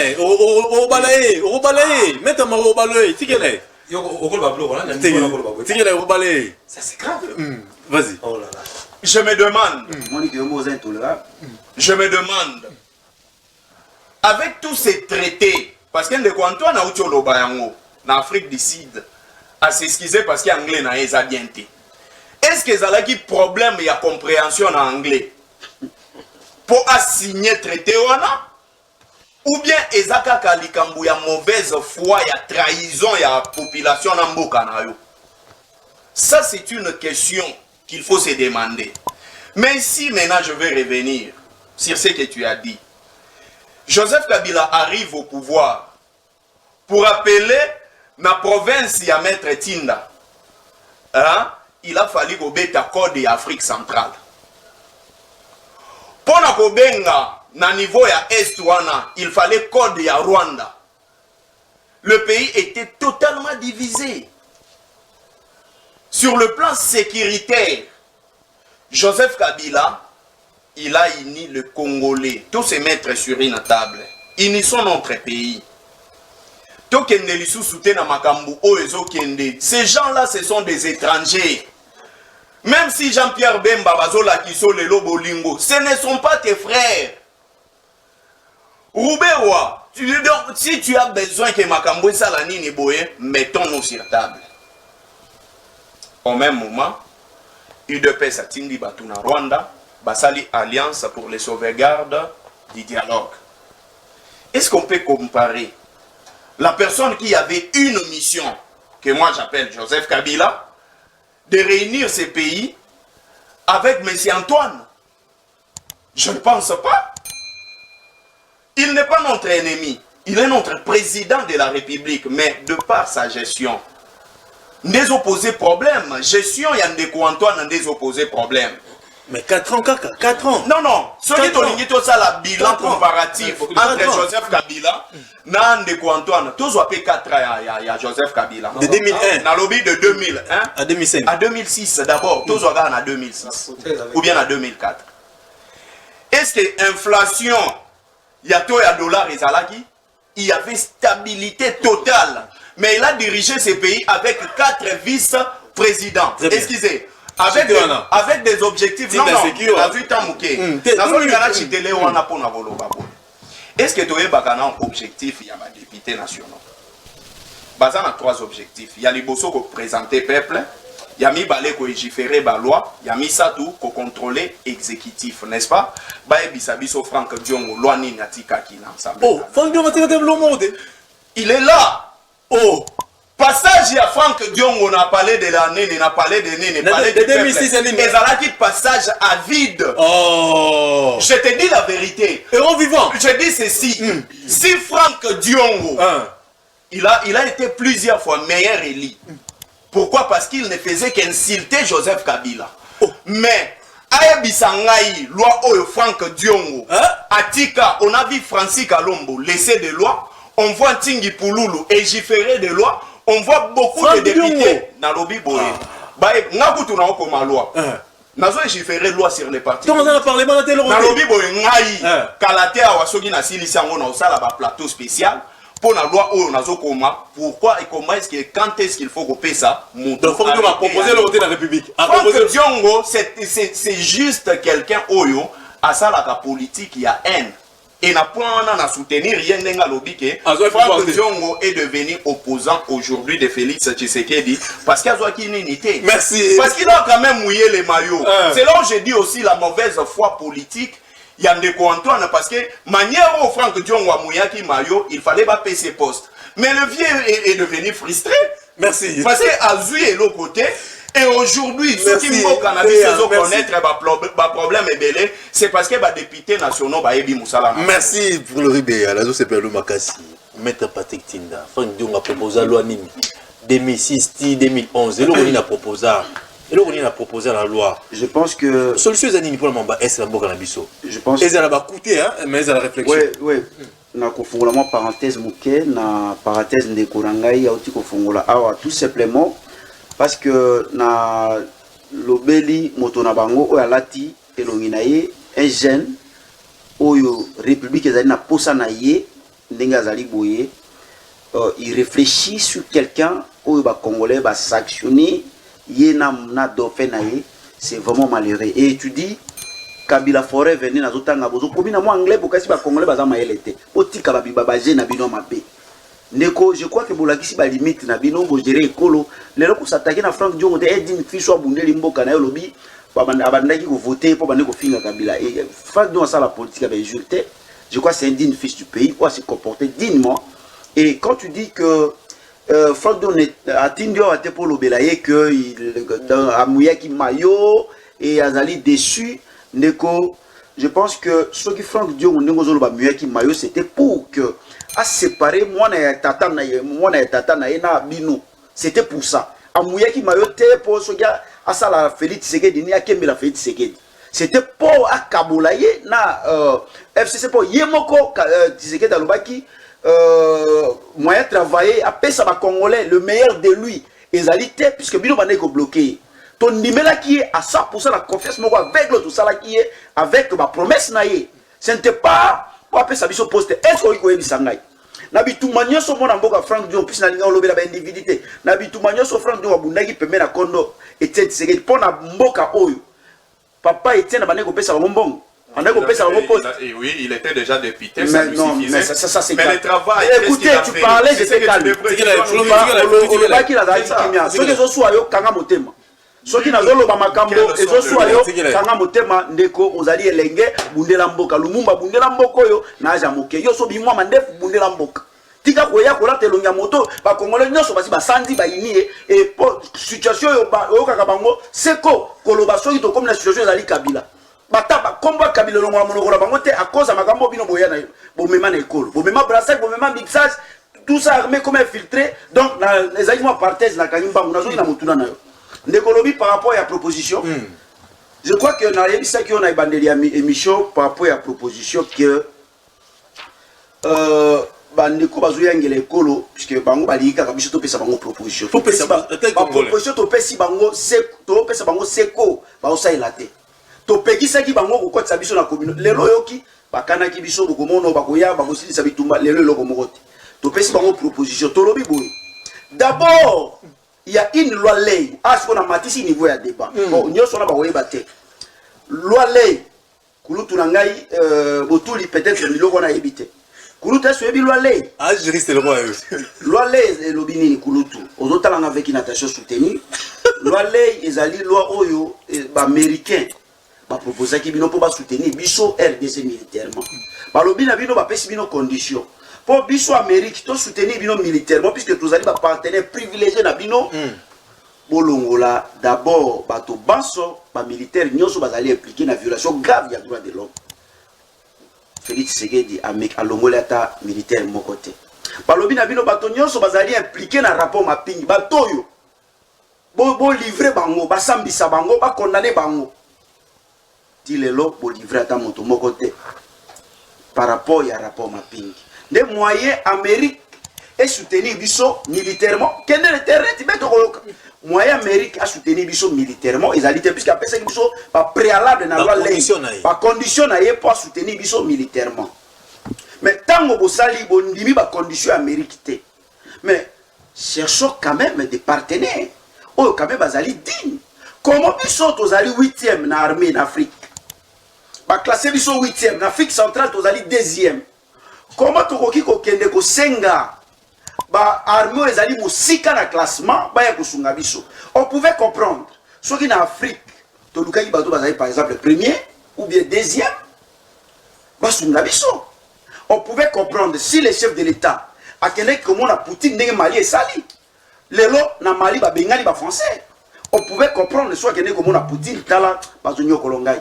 Comme toujours politique à Kufunda Rwanda Azonyo Kolongai, Bolu Kilabiso, moi Biloko à Somo, Tosi la Nanaban. On pouvait comprendre. Mais notre frère laisse Poutine. Oh Lelo Azalimo Makasi, Atiki Poutine, Atiki Barmé, oh pays aux aliments, Liboso Nabiso, en Afrique, Ake Kolukilabiso va faible. Prévenez que les faibles là, quand ils sont venus, bah y en a moi Bibundeli na bango, bah y ko Sabiso, qui est Babunda. Oleba le kanenge ba solo la ki ke ba ko puisque ndekolanga lobi non voler à liboso za ki diplomatique mais papa boni ko kosa ba congolais boy ko kamata ba congolais ba bololete ba to ba yepo ba éradiquer c'est ça le terme ba éradiquer les M23 bino lobi premier mais za diplomatique so za diplomatique fait pas ne pas na bango to ba na diplomatie Comment ils vont bailler na bibundeli baiki na mon États-Unis ba fandi sa bibundeli ba koma ko sola na M23 ba sa la diplomatie non ça non zala kimio lo baki na fanda kimia so que zo so yo kanga motema donc ndeko po kamata bongo ba congolais ba bololo tala zali agité mais bo comme agité ko ningeni c'est lo ba Patrick Tina bo kamata ki bango po baya kubunda bayaki te po bafandawa na bibundeli na bango bakanga ba faire selfie na M23 et puis buto banda diplomatie c'était pas ça bayaki po ba éradiquer et Félix Tshisekedi bo kamata ba congolais ba bololo ta lobby na interview a lobby ba kokotela para Bunagana apesi même itinéraire ndenge bazoya ba kokotela pa Bunagana et ba ko neutraliser bongo M23 mais lelo yo po ba échouer bo komi ko lukaka ba prétexte et tout ça neko je crois que ce que vous devez faire si ba pesi bino conseil na président burundais boyo ka conseil à président burundais alobi bino moko bobongisa biso moko to bongisa oya biso armée et aussi autre chose ba refi na bino égoïste bozo ça des refus égoïstes vous pensez que ceux qui bobengi bana mboka poto réfléchir Congo mboka na biso boko pesa biso bibonga bo fanda na bibonga na bino bolia ndenge bozo lia to sengeli na mbongo na bino te bo fanda na bibonga to lobi moment oyo ezo senga ba congolais nyonso ba se mettre autour d'une table to pesa bino makanisi poto moni ke bosuki boyaki na mo ba stratégie na bino lelo kulutu be voyage auti ko kena Comore na éviter loko nini Comore ko mebela mboko bolingi somo sa sous partenariat kuna ezotikala kulutu akende na sanza akende na planète akende na soit na Mars soit na Jupiter pour bibembo ne makambo ya est je crois c'est que je dis tout organiser armée na biso ndenge bolobi bo pesi misolo puisque na réforme mais laissez-moi vous dire ezali prévision et na prévision il y a 1 milliard wana laissez-moi vous dire peut-être éviter comment 2 tiers et aucun na fonctionnement 2 tiers et aucun na fonctionnement 1 tiers donc na 1 tiers na éviter to somba bibunde na 1 tiers ngoti lelo depuis balongoli biso embargo moye bo somba ta minduke ezali na bitu solution déjà minduke kangamaki tilelo za binde kwa maro répondre no ba imboka minduke bo somba na mbongo ekolo o baboyaki abakosa minduke embargo ezali te bo somba minduke na éviter tilelo loko ba loko biso embargo boko senga ngote des solutions boko senga minduke na te to 1 tiers OK a démontré Patrick na ça qui a sa campagne. Oh, ezali campagne te non le baba kambaso ça la campagne à partir de bala. Ça c'est pour les recruter. Bon c'est quoi? Nego Bram. Non. Là c'est scientifique. Moi je fais un débat scientifique. Très bien. Non, quand on a un sentiment dans l'autre. Non. C'est quel est le gars? Il m'a posé la question de savoir quelles sont les solutions pour la guerre et Cécile. Ndeko, je vous ai bien dit ici, tant que le va traiter, le Congo est souverain. À tout moment, nous pouvons entreprendre des traités s'il y a un intérêt pour vendre. C'est ce qui est intéressant. Mais tant à moi, s'il te plaît. Patrick. Parce que autant maintenant attends pour moi ça dit bon c'est quoi naza clair et naza bref pour ne pas comprendre plus facilement très bien parce que là le banque ça va congolais et pas ça congolais de ça la grimace mais nous sommes un état souverain à tout moment on peut rejeter ou on peut accepter vous comprenez ça c'est un de deux l'état congolais les lots là tout le banque clair dans moment où le ba awa la réforme mais ça les armée malembe. OK, mais ils ont combien avec s'il te plaît bro avec des moyens colossaux. Vous savez naïb ça va mettre foi makamotali secret défense makamotali défense dans le bangon la TV loba bana mikete. Non. Tous en plateau tana muya. Vous comprenez? Nazo pesa nazo relater ba fait moko purement scientifique. Le problème c'est quoi? Biso awa na Congo. Guerre ya est bango nyonso tout ba mutabo abunya ngazate. Eza guerre moko s'il te plaît eza guerre moko autorité ango na bande comme susu mais le chef d'État est en train de faire des efforts conséquents pour la guerre on est ici là pour preuve ma état de siège si on t'a libéré état de siège bande comme besoin bilan négatif mais c'est faux mais pour ton information les lots résurgence il y a comment il y a groupe armé les lots na est et comme à moindri groupe armé ça la makasi ezaka M23 bon groupe armé misu suwana Baza ibele ba anéanti, c'est une vérité. Bani ko lobango te pourquoi? Ça dit Moussa les Salem. Malin beto comme na projet, to comme na bénéfice de zoluka. Mais boy bien clairement, on doit Bouterez. À l'équipe la télévision elle a dit que M23 a même armé jusqu'au même que le cas. Mon armée il y a Nations Unies.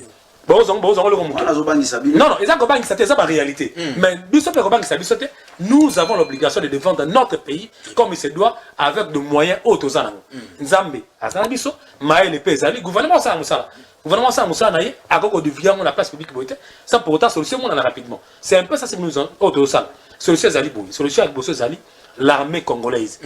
Azala ko ça réforme à travers le gouvernement pour la solution durable et fort pour la aussi ça guerre à est et même au paix. Ça c'est de 1. De 2, ça ne nous empêche pas biso état souverain qu'on noue n'est-ce pas la relation na ba pays mosusu ba pays voisin même ba pays mosusu interagir ba continent mosusu pour permettre biso to mema ba moyen pour notre guerre à est. C'est comme ça. Et ça a été au long de la tombe de guerre à est. C'est non. Guerre au delà procédure. Non, et ça processus mon ennemi parce qu'il y a bango surtout ba vendre ba yebi Félix Tshisekedi azo mais ma charge mon gars ressentir par rapport il y a bilan boulot le oh ba me c'est pas ba ne FCC. C'est clair mon cher ami. Il y a un biso comme gouvernement responsable, nous sommes en train de travailler nous toujours pour la solution et koya ba congolais boza na kimia makambo état de sécurité état de défense ba kolobelango boité na poisa parce que d'accord boteka botaka na non libanda. Très merci beaucoup. Merci. Mon amboka proposition solution pour la kimia côté na Istanbul. To le lo parce que to ko ça développement ça insécurité dans est. Pour mboka to ngoma faut kimia zala. To ko ça la tête sans kimia. Yo to tout ça na ndenge nini. Tout le monde élection, tout ça, tout ça, Bakata qui bat tout ça, la Rwanda, tout ça, la communauté. Mais qu'est-ce qu'on va faire pour la Kimi Kota de l'On en Bisso? Bien nous nouvelles là pour proposer. Bando Bolbaki Mir, Mir en Wessing à combien? Est-ce que proposition Mir et aussi à Kimi en Bisso? Bon, de manière succincte, moi je crois que pour ce qui concerne les solutions, Nouvelle Élan à Salagi ma proposition, Mikolo Leki.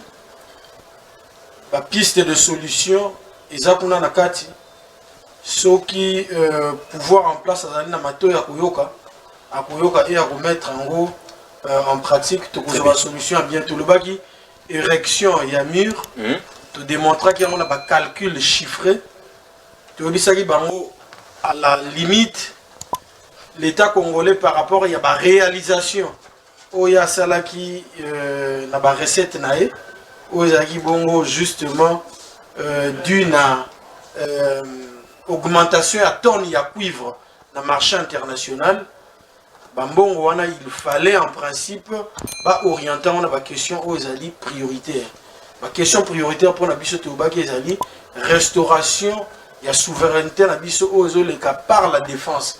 D'ailleurs les alliés l'un des piliers il y a nouvel élan la offre politique là et donc il faut ériger un mur de séparation entre Bissau, le pays agresseur, et de 2, mettre 50 000 hommes de troupes dans l'est du pays, vous payez $500, ce qu'on multiplie fois une année, aux 350 millions de dollars, par rapport à la recette réalisée, pour les alibongo influencer la hausse, il y a tonnes, il y a cuivre sur le marché international, et vous permettre la République démocratique du Congo et la solution idoine par rapport à l'exigence sécuritaire. Mais fort malheureusement, bande qu'on a pouvoir se recouter à bango, répétera toujours et l'ogoana. Guerre il y a est du pays et ali héritage. Mais vous ne dites pas. Aujourd'hui, M. Félix Tshisekedi est là. Tant à combien on pouvoir batunaki aura combien un salaire à l'obagi à éviter. Mais révélation par-ci par-là, à autant. Vous voyez, donc nous vous demandons d'être plus responsables. Lorsqu'on vient au pouvoir, c'est juste pour venir corriger les erreurs du passé. Très bien. Tant qu'on a un pouvoir, il faut que na guerre ezaka mboka. Na qui passe ezaka mboka. Yoko yate le bon na koki ko résoudre la question sociale parce que zali héritage. Très bien. Na koki ko résoudre le problème à guerre parce que zali héritage. Et vous nous dites que aussi sa question n'a fait un mandat. Bon, il y a aussi sa question. Mais nous tendons vers la fin du mandat. Nous tendons vers la fin du mandat. Vous avez pouvoir justement pour ça, tu héritage qui guerre en Kabila, tu héritage qui guerre en Kabila. Mais vous, statistique m'embêtait les sièges. La statistique je crois que scientifique, j'avais d'ailleurs apprécié. Mais ce qui est n'a pas plateforme en ligne. Au moins, chaque jour, est du pays, on a tué autant. Oui. Chaque jour, est du pays, on a tué autant. Mais le Congolais en a ras-le-bol.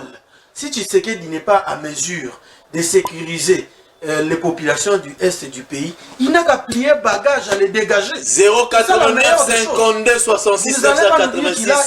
Il a hérité, merci, mais il fait quoi? Tolobeli Mingi. Il y a moi qui a à Okenovana na Est, justement pour la restauration Yapé. Merci. À ça, là, on te dit les lots. Kagame azali partenaire privilégié pour la pacification à l'est du pays. Ma dénonciation de Kobo. C'est un langage diplomatique. La dénonciation est venue justement après tant que Banamboka baosa la pression. Bimana ba mais il y a la marobo de binemité. Il y a la marobo de binemité. Non, non, question. Non, pardon.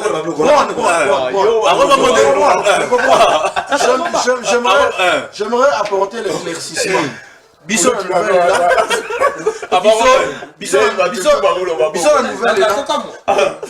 la nouvelle élan chef idéologique na biso biso. La politique c'est un terrain de la contradiction systématique des idées. C'est un terrain sauvagerie, il y a ennemi ou bien nini.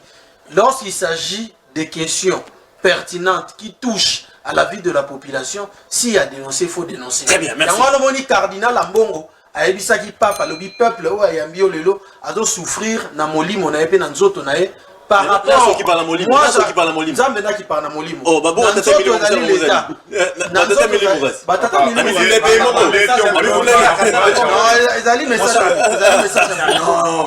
tu es un analyste, tu es un intellectuel. Il faut que dans chaque pays, chaque président de la République s'est retrouvé devant un pape, un cardinal, qui était comme la pierre d'achoppement. Pour il faut pas dénoncer.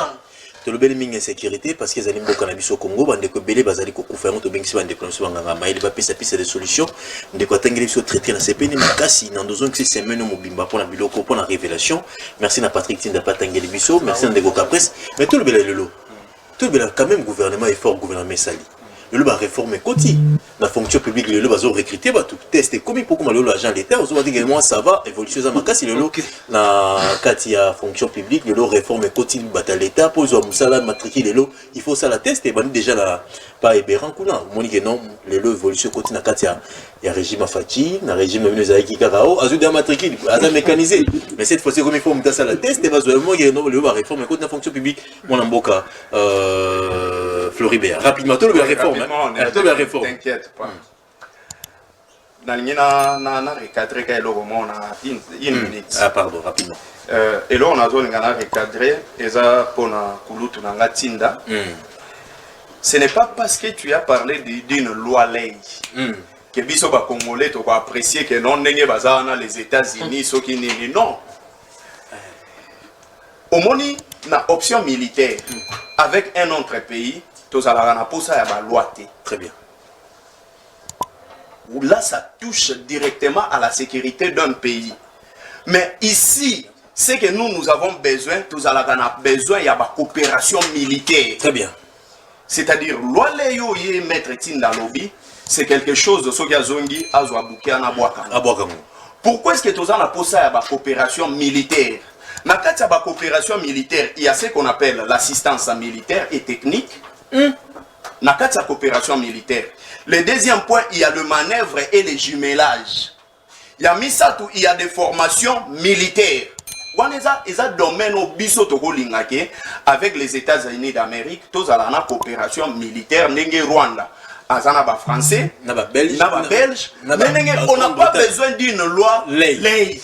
Pas besoin de conditions. Est-ce que Bisso, tout ça dirigé par Joe Biden? Non, ça... Nous réforme la fonction publique rapidement. Maintenant, on vient sur ce plan-là. S'il vous plaît. Bissopé, toujours réfléchir sur le populisme. Il faut créer des emplois. Ndeko Antoine Erayaki, il fallait biso le nombre des entreprises qu'il a créées. C'est à partir de ces entreprises créées, à côté là, tout y a démographie. Combien de personnes au Yazolongola na kati ya chômage? Je peux te donner juste un exemple d'une entreprise comme l'Onatra qui n'a que 23 000 engagés dans l'étendue nyonso ya Congo. Même si tu fais des réformes, est-ce que tout est komata? Et komata te, Toti Kalaga un nombre il y a 23 000 selon le département où ils laisse-moi venir. Joseph Kabila a créé des entreprises. Transco, c'est Joseph Kabila. Congo Airways, c'est Joseph Kabila. Logefrem, l'entreprise est belée, Joseph Kabila a créé. Et c'est ce que nous attendons de M. Antoine. Et je peux te dire, seulement pour le voyage de M. Antoine, Nambongo O Esungie pour voyager, on aurait eu 2200 infrastructures scolaires. Très bien, merci. Pourquoi est-ce qu'ils ont... Rapidement. Rapidement, 30 secondes. Vas-y, parce que Philippe est là-bas.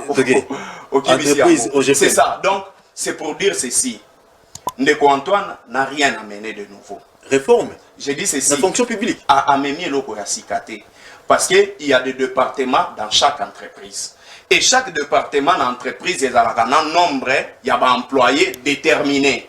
Mais ici, le taux de chômage, dès lors il faut le taux de chômage, le chômage est à 10%, la commission est à 2%. Merci. Capres Kiwaka, réforme de la fonction publique, vous avez le matricule, pour ça la tester, c'est bon? Réforme de la fonction publique, c'est une bonne chose. Nous, on encourage les réformes, sauf que avant de passer aux réformes, il faut battre un cas où il y a litigieux, il y a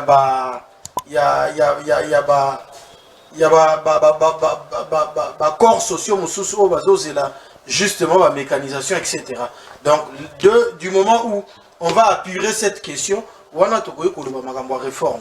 Donc, la réforme, ils allaient bien, ils allaient justement pour permettre au pays et s'adapter à l'exigence. Mais il faut d'abord, avant des réformes, résoudre des questions qui sont pendantes, notamment il y a mécanisation, il y a corps sociaux aux alliés en souffrance. Ok, d'accord. Est-ce que le long à 4 ans, nous sommes dans le régime? Bon, et là, on a CPL dans 4 ans, on a régime, on est dérangé plus, ces alliés, on a détournement, on a corruption, on a gabégie, on a dilapidation, il y a moyen de l'État par les canaux, il y a voyage, etc. Ils allaient voyage touristique, ils allaient s'inscrire. La réponse Maître Patrick Cotine, dans 4 ans, le régime a salé réforme dans la fonction publique, à vos hommes, ça la faut test et bandaille déjà depuis hier, c'est très important.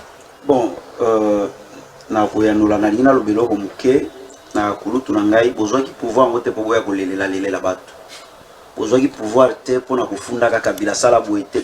Donc besoin qui pouvoir pour bo répondre, ils allaient régime ya rupture, les régime à comparaison te. Otika babiloko.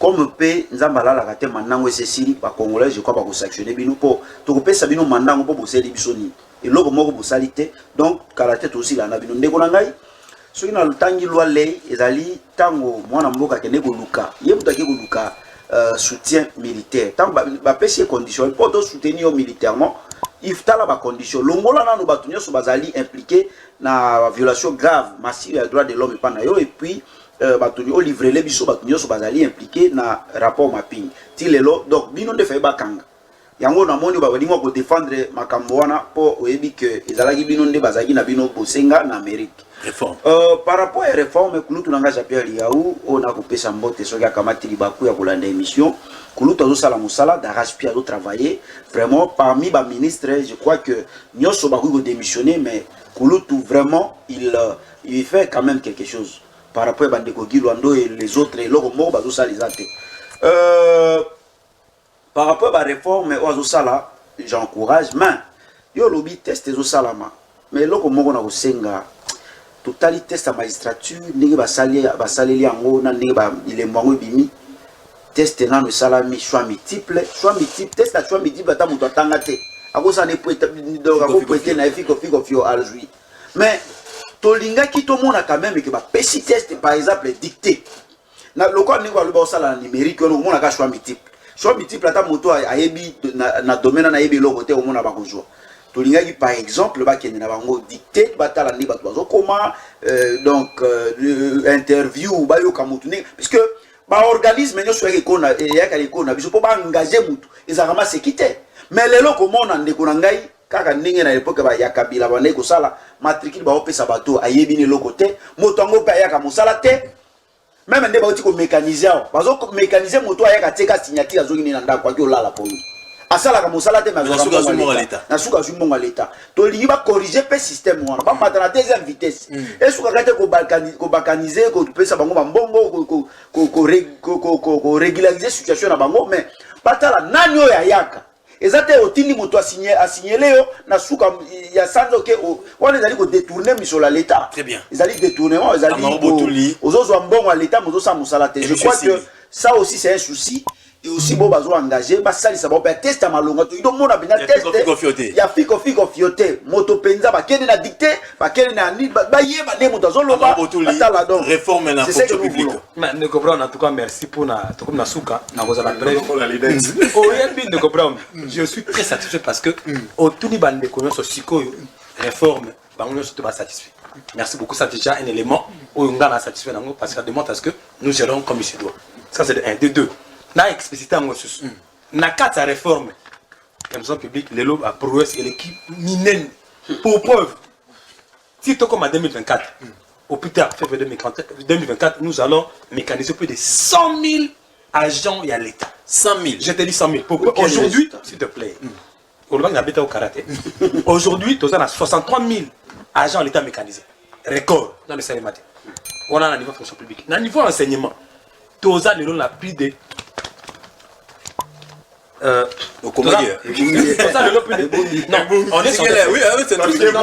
est scientifique. Les lots à niveau enseignement, tout ça un peu de 34 000, n'est-ce pas, enseignants au bazar mécanisé. À part Yango, token à santé, dans le domaine de la santé, le lot, personne qui appelle, il y a 6 000, n'est-ce pas, médecins au bazar mécanisé, mais l'autre, il y a 1728, n'est-ce pas, médecins au bazar mécanisé, les lots. Mon cher ami. Akela Kangambo mes frères parce que Makambo Fatia Sali na 4 ans à Pamba le lomoni fonctionnaire à Valère pour preuve fonctionnaire à l'état huissier ta kutu yango huissier azalaki na je crois 5 quelques mille huissier mutasuka mais huissier le commune na 310 000 francs congolais avec le coût de la je t'en prie mon cher ami bolobaki nga lobaki ta so na bali comme c'est pas chiffre banga pourquoi avec le 300 000 huissier coût avion le taux de change huissier alors moi qui na 100 et quelques mille francs congolais le taux de change de la commune de tous les 300 et quelques mille francs congolais yo so ba pese ko sala malembe ndeko na catégorie ya banga ya bakanga banga le 300 000 ça va mati catégorie donc na 100 000 le taux de change à combien vous comprenez le change dans la catégorie ça tombe en hausse pour bande ko bana ba ki ba olobati sur le plan social, en tout cas, ce que mon salaire en mathématiques, et que le lot, dans la mission à classe 1, le lot, on récupère combien 6 millions d'euros. On va autant faire. Vous comprenez? Loyer, c'est combien? Loyer communal. Moi, Namboka fait ce qu'il dit a démontré à suffisance que c'est un père de famille, c'est un père de famille. Les autres, comme ça,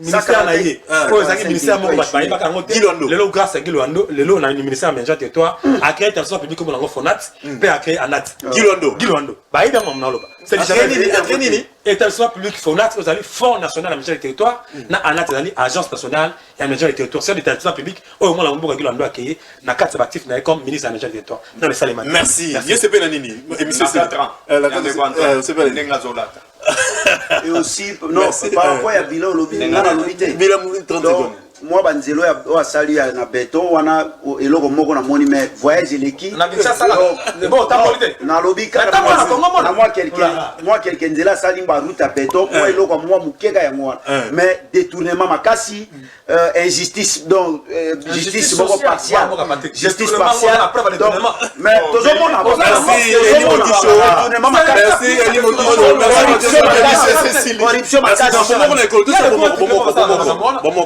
merci. Maître Patrick Tinda, merci. Merci à Maman Botouli. Ah, non, c'est